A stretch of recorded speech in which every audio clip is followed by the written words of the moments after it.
বলো তোমরা সবাই কেমন আছো? নিশ্চয়ই খুব ভালো আছো। তোমাদের প্রস্তুতি নিশ্চয়ই খুব জোরদার চলছে, তাই তো? আমি তোমাদের জন্য এনেছি নার্সিং যোদ্ধা প্রশ্ন উত্তর সিরিজ, যেখানে আমি তোমাদেরকে প্রতিদিন চ্যাপ্টার ওয়াইজ প্রশ্ন উত্তর করাবো এবং তার যে কোর কনসেপ্ট সেটাকে পুরো এক্সপ্লেন করে দেবো, যাতে তোমরা প্রস্তুতির আরো এক ধাপ পদক্ষেপে এগিয়ে যেতে পারো। আর যারা এখনো আমার চ্যানেলটাকে লাইক শেয়ার সাবস্ক্রাইব করনি, তাড়াতাড়ি করে দাও, কারণ যাতে নতুন কোনো যখন আমি প্রশ্নোত্তর সিরিজ বা অন্য কোনো ক্লাস দিলাম তোমরা নোটিফিকেশন পেয়ে ক্লাসে জয়েন করতে পারো। কেমন? আজকে আমরা তাপগতিবিদ্যা দেখব। যদিও আমাদের ক্লাস 9-10 এর তাপ চ্যাপ্টারটা আছে, কিন্তু তাপগতিবিদ্যা সম্পর্কে আমাদেরকে কিছু জানতে হবে, কারণ কখন কোথা থেকে কি প্রশ্ন দিয়ে দেয় ওয়েস্ট বেঙ্গলের পরীক্ষার উপর কিন্তু কোনো ভরসা নেই। তাপগতিবিদ্যা সম্পর্কে যারা সায়েন্সের অবশ্যই তারা জানো, তারা কেমিস্ট্রিতে পড়ে থাকবে। আর যারা আর্টসের তাদের জন্য আমি তাপগতিবিদ্যার কিছু কিছু প্রশ্ন যেগুলো পরীক্ষায় এসেছে, প্রিভিয়াস ইয়ারে বিভিন্ন পরীক্ষাতে এসেছে, সেগুলো করিয়ে দিচ্ছি এবং আমি বুঝিয়ে দেবো সেটার উত্তর কেন হচ্ছে এবং বাকিগুলো কেন হলো না। আশা করি তোমাদের কিন্তু সুবিধা হবে। তো চলো আজকে শুরু করি। প্রথম প্রশ্ন হচ্ছে, কোনটি একটি অবস্থার অপেক্ষক নয়?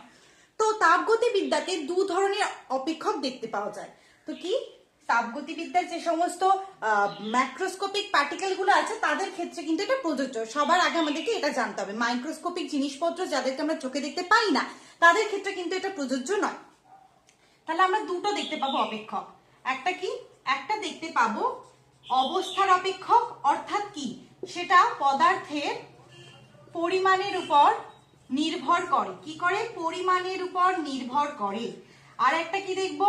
আর একটা দেখবো অবস্থার অপেক্ষক নয়, অর্থাৎ পথ নির্ভরশীল অপেক্ষক। ঠিক আছে, এবার তোমরা কি করে মনে রাখবে কোনটা অবস্থার অপেক্ষক, কি কোনটা পরিমাণের উপর নির্ভর করে? কেমন? তো আমাদেরকে দেখতে হবে যে কোন কোন জিনিসগুলো শুধুমাত্র তার মানে পূর্বের অবস্থা এবং পরের অবস্থার উপর নির্ভর করছে। সেই অবস্থাটা কিভাবে ও পেলো তার উপর কিন্তু নির্ভর করছে না। তো সেগুলোই হচ্ছে অবস্থার অপেক্ষক। বাদ বাকিটা হচ্ছে কি না, বাদ বাকিটা হচ্ছে পাথ ফাংশন। তো এবার যদি তোমরা মনে রাখতে চাও যে কে কে পথ নির্ভর, দুটো জিনিসে আমাদের কিন্তু তাপগতিবিদ্যাতে আমরা যে পড়ছি থার্মোডাইনামিক্স এর মেইনলি দুটো জিনিস, একটা হচ্ছে কিউ এবং একটা হচ্ছে ডব্লিউ। এগুলোতে পথ ফাংশন, এটা হচ্ছে কি কৃতকার্য, আর ডব্লিউ সমান কি? ডব্লিউ সমান হচ্ছে তাপ। এবার তোমরা কিভাবে মনে রাখবে যে পরিমাণটা কিভাবে মনে রাখবে যে কি কি অবস্থার অপেক্ষক? তোমরা মনে করো একটা তোমার বন্ধু, ঠিক আছে, তার এইচএস পরীক্ষা আছে, তুমি তাকে কি বলছো? ইজি। তোমার বন্ধুটার নাম কি? পিভিটি। ঠিক আছে, তাহলে পিভিটি এইচএস ইজি। আমরা এই কটাই মনে রাখবো, কারণ এগুলোকে নিয়ে আমাদের থার্মোডাইনামিক ডিল করে, এর বাইরে কি আছে আমাদের জানার দরকার নেই। তুমি তাহলে তোমার বন্ধুর নাম কি? পিভিটি। তুমি তাকে কি বলছো? এই পিভিটি, এইচএস আছে তো, ইজি এইচএস। ঠিক আছে, P for pressure, V for volume, T for temperature, H for enthalpy, S for entropy, ঠিক আছে, ই ফর ইন্টারনাল এনার্জি বা আন্তর শক্তি, আর জি ফর হচ্ছে গিবসের মুক্ত শক্তি। ঠিক আছে, গিভস ফ্রি এনার্জি। এটাকে একদম লিখে লিখে প্র্যাকটিস করে চার্ট বানিয়ে রাখবে। তাহলে তোমার বন্ধুর নাম কি? পিভিটি। তাহলে তুমি পিভিটি কি বলছো? এই পিভিটি, এইচএস আছে তো কি হয়েছে? ইজি না? ঠিক আছে, এইটা কিন্তু যেন মনে থাকে তোমাদের। তো এই কটা হচ্ছে আমাদের অবস্থার অপেক্ষক।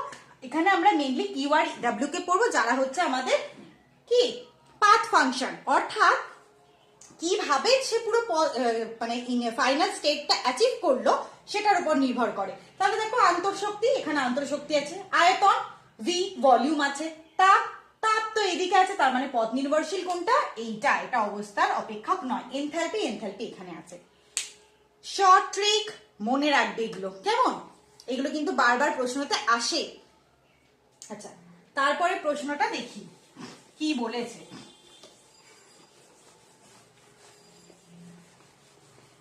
আচ্ছা, বলেছে কোনটি ভর নিরপেক্ষ ধর্ম? ভর নিরপেক্ষ ধর্ম, তার মধ্যে দিয়েছে কি না তাপমাত্রা,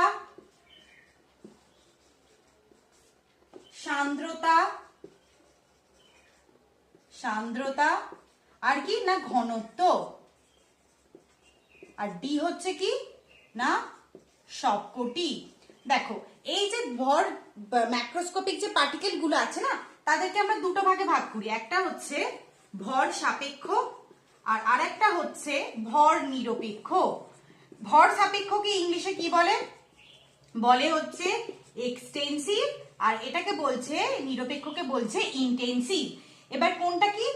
ইন্টেন্সিভ, যেটা যে প্রপার্টিটা, ধরো আমার কাছে 1 কিলোগ্রাম একটা জিনিসপত্র আছে, তা থেকে আমি হাফ করে নিলাম। হাফ করে নেওয়ার পরও তার কি ধর্ম যদি পরিবর্তন হয় কোনো ধর্ম, তার মানে সেটা ভরের উপর নির্ভর করছে, তাই জন্য আমি কমিয়ে নিলাম বলে প্রপার্টিটা চেঞ্জেস এলো। কিন্তু যেগুলো ভর নিরপেক্ষ, তা থেকে যদি আমি হাফ কমিয়ে দিই তার কোনো যায় আসে না। ধরো তাপমাত্রা, ঠিক আছে, 100 ডিগ্রি সেলসিয়াসের একটা পুরো জায়গা আছে, হ্যাঁ, তার টেম্পারেচার 100, তুমি হাফ নিলে, তাহলে টেম্পারেচার কি কমে যাবে? কমবে না, একই থাকবে। তার মানে কি? ভর নিরপেক্ষ। সান্দ্রতা, এটা সান্দ্র।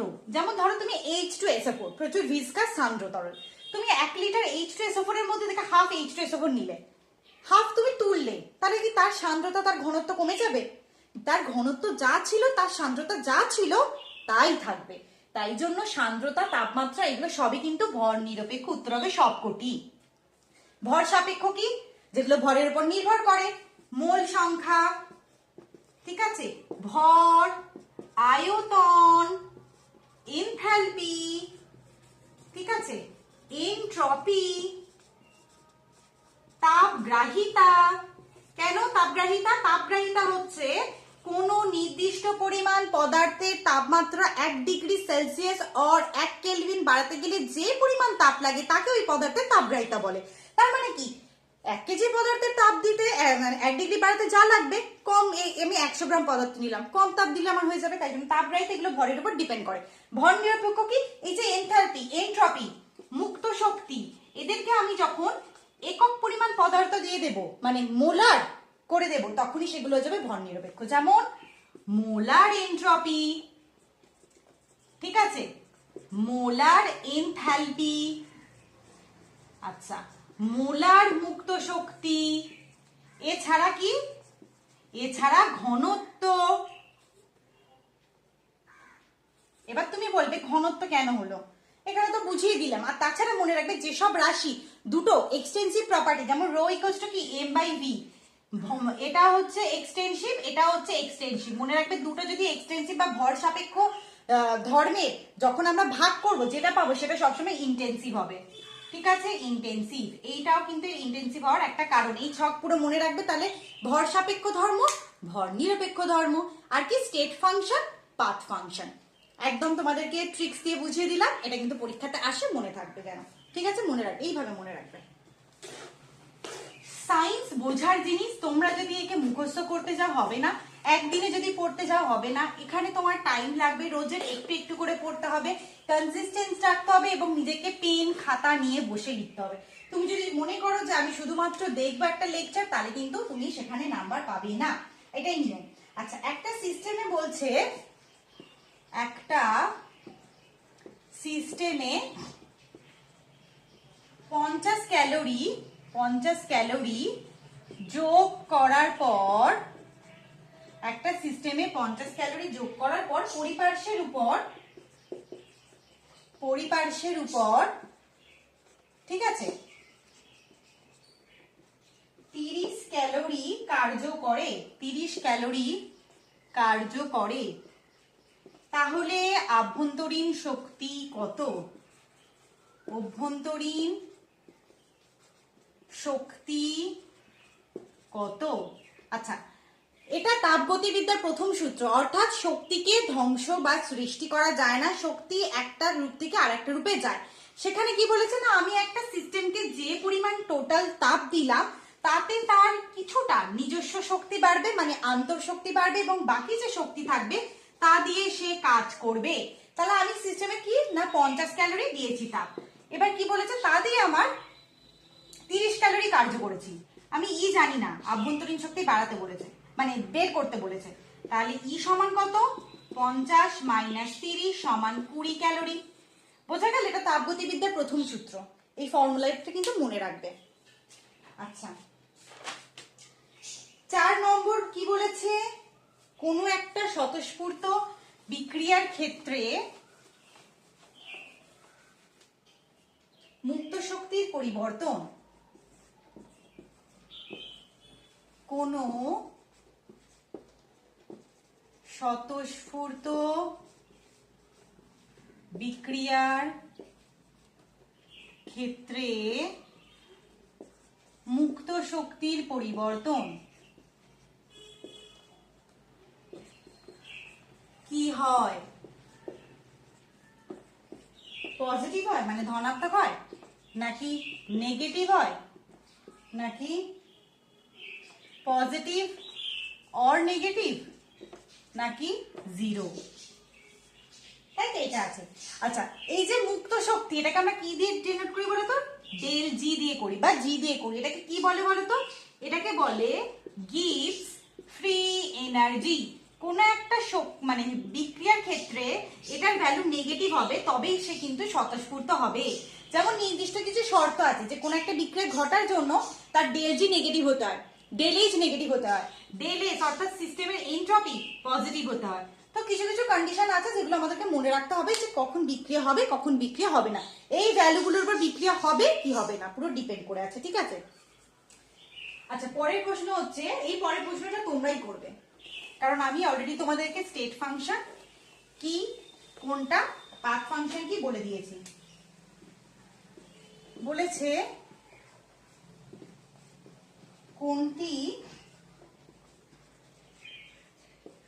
অবস্থার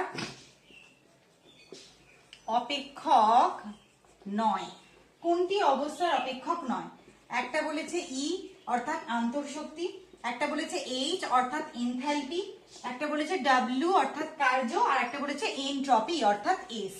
তাই তো বলেছে কোনটা একটা অবস্থার অপেক্ষক নয়। তাহলে এবার তোমরা বলো আমি কি বললাম, অবস্থার অপেক্ষক কি কি ছিল? PVT, HS, easy. দেখো ই আছে, ই আছে, ডব্লিউ আছে না, ডব্লিউ তো নেই, তাহলে ডব্লিউ হবে, এস আছে, এস আছে, এইচ আছে, ই আছে। দেখো ডব্লিউ নেই কেন? কে কে পাথ ফাংশন ছিল? ডব্লিউ এন্ড কিউ, এরা হচ্ছে ছোট ছোট ছোট ছোট পথে, ঠিক আছে?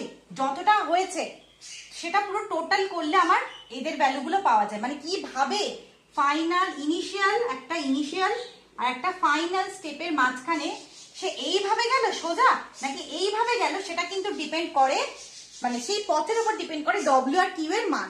তাই জন্য কিন্তু এগুলো হলো পাথ ফাংশন, এগুলো অবস্থার অপেক্ষক নয় অর্থাৎ স্টেট ফাংশন নয়। কেমন? আচ্ছা, তারপরে কি প্রশ্ন বলেছে? এনট্রপির একক।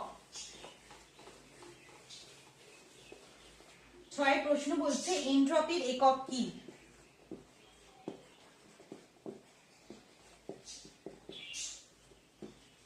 এনট্রপির একক joule, kelvin inverse, mole inverse, নাকি kilo joule inverse mole inverse, নাকি কিলো জুল পার মোল, নাকি joule kelvin inverse mole inverse? দেখো এনট্রপি অর্থাৎ এস দিয়ে ডিনোট করা হয়, যেটা কিউ বাই টি দিয়ে বলে। কিউ মানে কি? তাপ। তাপের একক কি? তাপের একক কি? জুল। আর টেম্পারেচার কি? কেলভিন। তাহলে আমার জুল পার কেলভিন দিলে হতো? হ্যাঁ অবশ্যই জুল পার কেলভিনটাও কিন্তু হবে, কিন্তু এখানে হয়তো মোলার এনট্রপির কথা বলেছে। দেখো সব জায়গাতে কিন্তু মোল দিয়ে দিয়েছে, তার মানে মোলার এনট্রপি অর্থাৎ এস মোলার। তখন আমি কি করব? জুল এই যে পার মোল হয়ে যাবে ডিভাইডেড বাই কেলভিন, তার মানে হবে জুল পার কেলভিন পার মোল, তার মানে এটা হয়ে যাবে 1 নম্বর। এখানে মোলার এনট্রপির কথা বলেছে। আসলে এটা খেয়াল রাখবে, যেহেতু সবগুলোতেই মোল আছে তাই জন্য আমি মোল দিয়েই অপশন নিলাম। যদি দেখতাম যে একটাতে মোল দেওয়া আছে বাকিগুলোতে দেওয়া নেই তাহলে আমি মোল ছাড়া করতাম, তার মানে মোলার এনট্রপি নয়, নরমাল এনট্রপির কথা বলেছে। এই তো তারপরে একটা আছে যে স্বতঃস্ফূর্ত বিক্রিয়ার ক্ষেত্রে কোনটা হয়, ঠিক আছে? কোন একটা বিক্রিয়া কখন স্বতঃস্ফূর্ত হবে সেই শর্ত তোমাদেরকে কিন্তু মেনে রাখতে হবে। তো স্বতঃস্ফূর্ত বিক্রিয়ার ক্ষেত্রে সঠিক কোনটা? এক বলেছে যে ডেল এইচ কি শূন্যর কম হবে, আর ডেল এসও শূন্যর কম হবে। ডেল এইচ শূন্যর কম আর কি ডেল এস শূন্যর সমান। ডেল এইচ শূন্যর বড়, এস হচ্ছে কম। ডেল এইচ ছোট আর ডেল এস বড়। অবশ্যই সবসময় জানবে সমান এস হবে না, ছোট হবে না। এস এর ভ্যালু কি? এস এর ভ্যালু বাড়তে হবে। কোন একটা বিক্রিয়া তখন হবে যখন তার এনট্রপি বাড়বে। আর কি তার ডেল এইচ মানে জি মানে ডেল এইচ বলতে চার কি বলছে এনথালপি, সেটা সবসময় নেগেটিভ হবে। আর কি ডেল জি কি হবে? নেগেটিভ। তাহলে স্বতঃস্ফূর্ত যে বিক্রিয়া তার কন্ডিশনটা আসলে হচ্ছে ডেল জি হবে নেগেটিভ, ডেল এইচ হবে নেগেটিভ, আর কি ডেল এস হবে পজিটিভ। এটা কিন্তু স্বতঃস্ফূর্ত বিক্রিয়ার একটা কন্ডিশন, ঠিক আছে? এটা কিন্তু একদম মনে রেখে দেবে, কেমন? তাই জন্য এটা হলো ডেল এইচ কে নেগেটিভ হতে হবে, ডেল এস কে পজিটিভ হতে হবে, তার মানে শূন্য কম হতে হবে, তাহলে তো নেগেটিভ হয়ে যাচ্ছে। আচ্ছা, ভর নিরপেক্ষ, এইটা ভর সাপেক্ষ, ভর নিরপেক্ষ, এগুলো দিয়ে প্রতিবারই হচ্ছে কিছু না কিছু প্রশ্ন দেয়, তাই জন্যই এগুলো দেওয়া। ভর নিরপেক্ষ কোনটি? তার মানে ভরের উপর সে ডিপেন্ড করে না।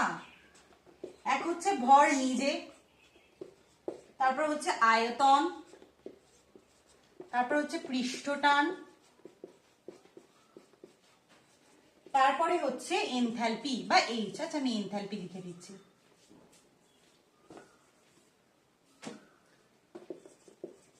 এইটার আনসারটা তোমরা বলো কি হতে পারে, তারপরে প্রশ্নটা লিখে নিই।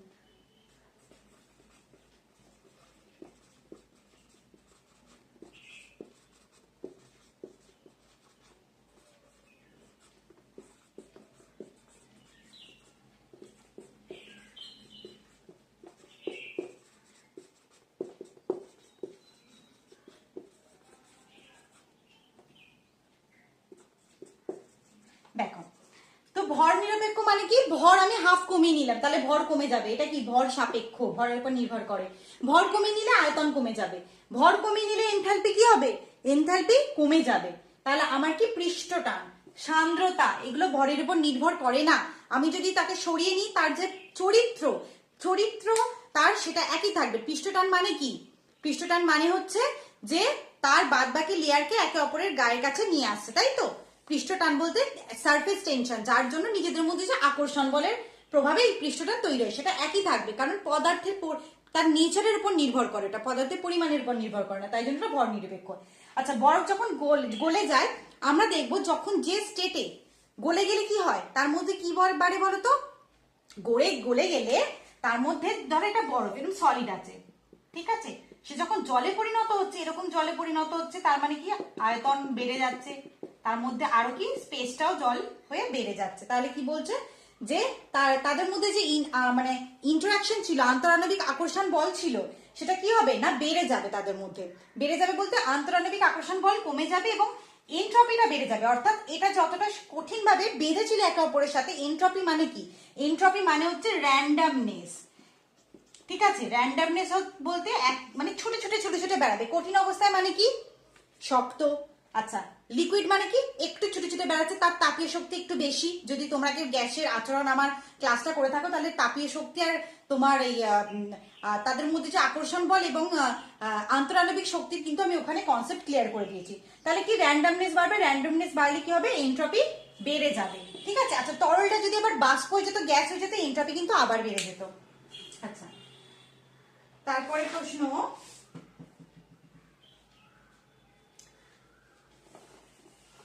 তাই জন্য সবসময়তে যার এনট্রপি বাড়বে তার মানে সেটা সবসময় হচ্ছে কি না স্বতঃস্ফূর্ত হবে। আচ্ছা, এই প্রশ্নটাতে বলেছে যে বিশ্ব ব্রহ্মাণ্ডের এনট্রপি বাড়ছে নাকি কমছে নাকি একই থাকছে? তো এটা জানবে যে বিশ্ব ব্রহ্মাণ্ডের এনট্রপি দিন দিন বাড়ছে এবং বাড়তে বাড়তে সেটা ম্যাক্সিমাম হয়ে যাচ্ছে। কেমন? তাহলে আমরা আজকে কি কি জানলাম? তাপগতিবিদ্যার প্রথম সূত্র, স্টেট ফাংশন, পাথ ফাংশন, যেগুলো থেকে আসে, ভর সাপেক্ষ, ভর নিরপেক্ষ ধর্ম, আর এনট্রপি কনসেপ্ট। তোমরা বলবে ডিমকে যখন আমরা সিদ্ধ করি, ডিম তো শক্ত হয়ে জমে যায়, তাহলে তার এনট্রপির পরিবর্তন কি হয়? এনট্রপি কমে যায় না এনট্রপি বেড়ে যায়? এটা কিন্তু তোমরা বইতে দেখবে, যদি না পারো বইতে দেখবে, গুগল করবে, যাই হোক এই আনসারটা মোটামুটি জেনে রাখবে। এটাও কিন্তু পরীক্ষাতে আসে, যদি না জেনে থাকো আমি তো আছি, আমি তোমাদেরকে জানিয়ে দেবো। কেমন? আজকে এই কটা প্রশ্ন ছিল তোমাদের জন্য, ঠিক আছে? আচ্ছা, এর পরের দিন আমি তোমাদের ভাবছি পরিবেশের জন্য ভাবনা চ্যাপ্টারটা করাবো, কারণ সেটা এনভায়রনমেন্টাল দিক থেকে অনেক বেশি ইম্পর্টেন্ট আর আমাদের কেমিস্ট্রির দিক থেকেও ইম্পর্টেন্ট, আবার সহজ চ্যাপ্টারটা। তার মানে কি সহজ বলতে ইজিস করি, আমরা সেই সমস্ত জিনিসগুলো আগে করবো যেগুলো ইজিস করি, তাই না? তারপর আর বাদ বাকি তোমার যেগুলো বড় বড় কেমিক্যাল বন্ডিং, তারপরে তোমার পিরিয়ডিক টেবিল, ম্যাগনেটিজম, ইলেকট্রিসিটি, তারপর একে একে চ্যাপ্টার গুলো করবো, কেমন? তো তোমাদের কিরকম লাগছে আমার ক্লাসটা সেটা অবশ্যই জানিও, আর এরপর তোমরা কোন চ্যাপ্টার থেকে কি ক্লাস চাও সেটা যদি তোমরা জানাতে চাও অবশ্যই আমাকে জানাতে পারো। আমি সবসময় তো চেষ্টা করবো যে তোমাদেরকে সঠিকভাবে গাইড করার, যেভাবে আমি নিজে পড়েছিলাম এবং পড়ে প্রথমবারই ক্র্যাক করেছি। আমি সবসময় তোমাদেরকে সেটাই বলি যে প্রথমবার পড়ো, প্রথমবারই ক্র্যাক করো, কারণ জীবনে হয়তো সময়টা খুব কম, ঠিক আছে? আর দেখবে একটা বছর এমনিই চলে যাচ্ছে, তারপরে যদি বাড়িতে থাকো তার মধ্যে তোমাদের ফ্রাস্ট্রেশন বাড়বে, মনে হবে যে আর হবে না, তখন আর হাল ছেড়ে দিতেই ইচ্ছা করবে। এটা হয়, সবাইকারই হয়, সবাইকে দেখেছি, নিজেও সেটাকে ফেস করেছি। তো সেই জন্য তোমাদের বলবো যেন তোমরা চেষ্টা করবে প্রথমবারই যেন তোমরা পরীক্ষাটা ক্র্যাক করতে পারো। আমার তোমাদের জন্য আমার তরফ থেকে সবসময় তো হচ্ছে বেস্ট উইসেস থাকবে। মন দিয়ে পড়াশোনা করো, দেখা হচ্ছে পরের ক্লাসে, ততক্ষণ অব্দি সুস্থ থাকো, ভালো থাকো, পড়তে থাকো, টাটা।